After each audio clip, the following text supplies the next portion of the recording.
Happy Thursday. Seems like winter just won't let go, does it?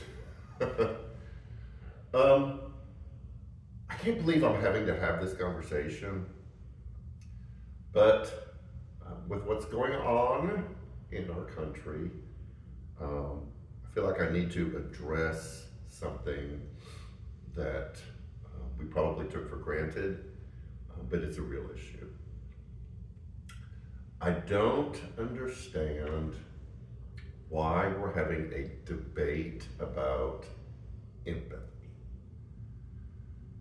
I think one of the issues is we've taken the word empathy and we've made it bigger than really what the word empathy means. Empathy means to be able to pull up alongside someone who's going through a difficult time and feel what they're feeling.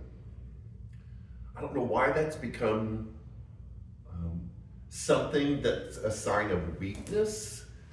I think it's been confused with enabling. Empathy does not say pull up alongside of one and then allow them to do whatever they want to do, but for some reason it's been twisted so we don't have to be empathetic towards other people. We don't have to show compassion to other people.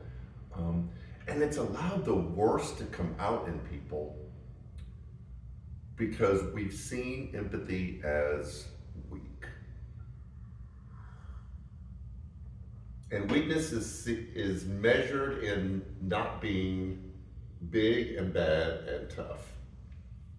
I remember when I was working with youth and I was teaching a Bible study and I had a group of guys and we were in a circle and it was a big youth group, and so you had all different personalities, and we had one punk. I had a writing assignment because I always do writing assignments with youth. We had one punk who would take his pencil and he threw it at another guy across the circle that we were in. And this guy was small and he wasn't that tough.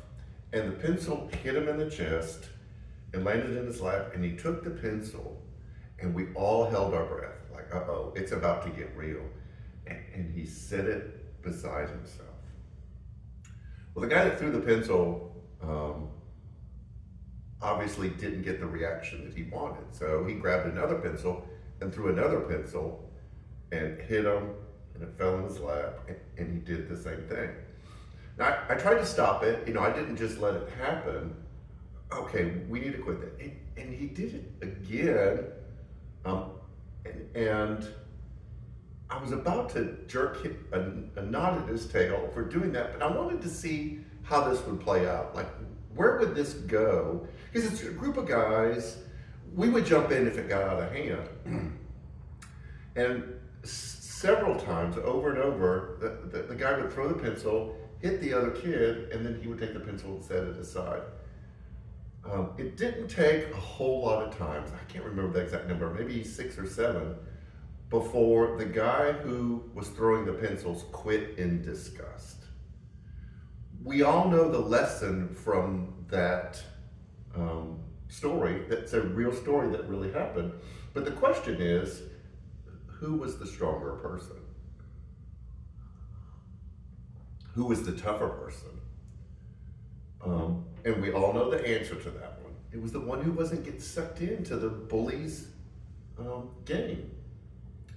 And so it's unfortunate when it comes to understanding empathy that we've labeled things as weak that aren't weak. They're really strength. It's a greater strength than being the bully, the loudmouth, the one that's telling everyone what's going on and what's happening. But for some reason we've idolized that.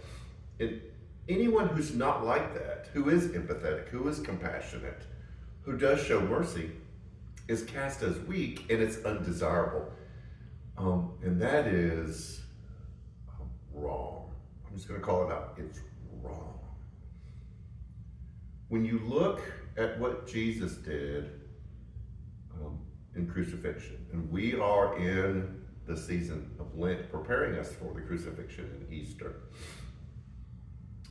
he could have responded to being arrested and sentenced to be executed in a whole different way that would have looked like strength and might and power and all the things that we seem to be idolizing right now.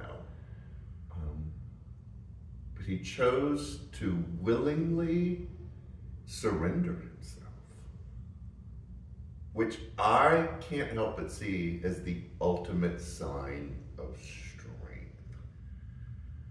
And I think we as the church need to stand up and need to speak out against attacks on the ways and the teachings of Jesus.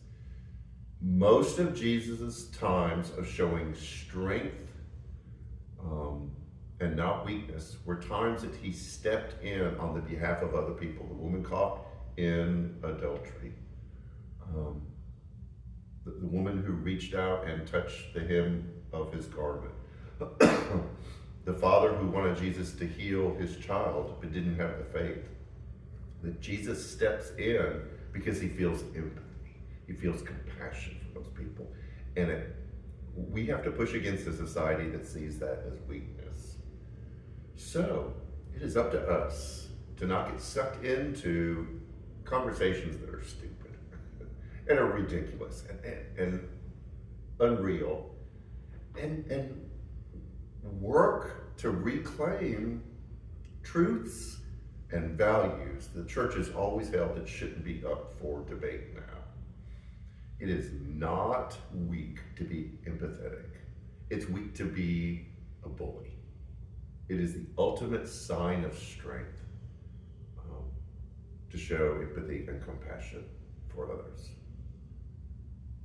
And as Forrest Gump said, that's all I have to say about that.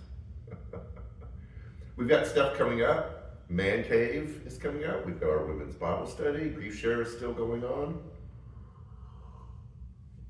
Our volunteer table is in the lobby. If you want to sign up to help out with something, we would love to have you. We're not going to throw you in the deep end. We will take care of you. And we are having baptism on Easter, April 20th. If you are interested in being baptized, contact the church office. We will talk with you. We have a class that we have beforehand that explains it to you, and we'll sign you up for baptism. So,